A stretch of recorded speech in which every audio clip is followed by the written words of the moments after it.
ഒരുപാട് ക്രിസ്ത്യാനികൾ എപ്പോഴും ചിന്തിച്ചിരിക്കുന്നത് ഈ കിണറ്റിൽ നിന്ന് കോരി നമുക്ക് തന്ന് അവൻ നമ്മളെ അനുഗ്രഹിക്കും, അതാണ് അവന്റെ അനുഗ്രഹം എന്നാണ്. യേശു പറയുന്നത് ഈ കിണറ്റിൽ നല്ല ഞാൻ കോരി തരാൻ പോകുന്നത്, ഞാൻ ഈ ജീവജലം കോരി തരാൻ പോകുന്ന കിണർ വേറെയാണ്. ഒരുപാട് വിശ്വാസികൾ എപ്പോഴും ദൈവത്തെ ആരാധിക്കുന്നത് ലോകമാകുന്ന ഈ കിണറ്റിൽ നിന്ന് ഭൗതികാനുഗ്രഹങ്ങളാകുന്ന വെള്ളം കോരി നമുക്ക് തന്ന് നമ്മളെ അനുഗ്രഹിക്കുന്ന കർത്താവ് ഈ കിണറ്റിൽ തന്നോടി കർത്താവ് പറഞ്ഞ മക്കളെ തെറ്റിപ്പോയി you totally misunderstood the thing, you got it wrong. ഈ കിണറ്റിൽ നിന്ന് കോരി തന്ന് നിന്നെ അമ്പാനിയാക്കാനല്ല, നിന്നെ യേശുവാക്കാനാണ്.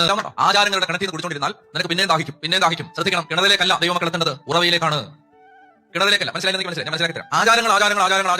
ആ പെരുന്നാൾ, ഈ പെരുന്നാൾ, അത് ഇതെല്ലാം ചെയ്തുകൊണ്ട് നമുക്ക് ഭക്തരായിട്ട് കാണപ്പെടാം. ആളുകൾ തോന്നുമ്പോൾ നമ്മൾ എല്ലാത്തിലും എല്ലാ ആചാരത്തിലുണ്ട്. പക്ഷെ പിന്നെ ദാഹിക്കും. എന്നാൽ പരിശുദ്ധാത്മാവാകുന്ന ഉറവയിൽ നിന്ന് കുടിച്ചാൽ നിനക്ക് ഒരിക്കലും ദാഹിക്കില്ല. പറയാണ്, ഈ കിണറ്റിൽ നിന്ന് കുടിച്ചാൽ നിനക്ക് പിന്നെയും ദാഹിക്കും, പിന്നെ ദാഹിച്ചുകൊണ്ടിരിക്കും. എന്നാൽ ഞാൻ നൽകുന്ന വെള്ളം കുടിക്കുന്നവന് പിന്നീട് ഒരിക്കലും ദാഹിക്കുകയില്ല. നിങ്ങൾ ശ്രദ്ധിച്ചോണം, മതം എന്ന് പറഞ്ഞാൽ കിണർ, ആത്മീയത എന്ന് പറഞ്ഞാൽ ദൈവം നൽകുന്ന പരിശുദ്ധാത്മാവാകുന്ന ഉറവ. നിങ്ങളൊരു മതവിശ്വാസിയാണ്, നല്ലതാണ്, നിങ്ങൾക്ക് പിന്നെയും ദാഹിക്കും. നിങ്ങളുടെ ദാഹം ഒരിക്കലും തീരാൻ പോകില്ല. നിങ്ങൾക്ക് സംതൃപ്തി എന്ന് പറഞ്ഞൊരു സാധനം ജീവിതത്തിൽ ഉണ്ടാവില്ല. മതം നമ്മളെ കൂടുതൽ അത്യാഗ്രഹികളാക്കി മാറ്റിക്കൊണ്ടിരിക്കും. ഒരു കാര്യം കിട്ടി കഴിയുമ്പോൾ നമ്മൾ അടുത്തതിന് വേണ്ടി പ്രാർത്ഥിച്ചുകൊണ്ടിരിക്കും. ആത്മീയത നിങ്ങളെ സംതൃപ്തിയുള്ളവരാക്കും.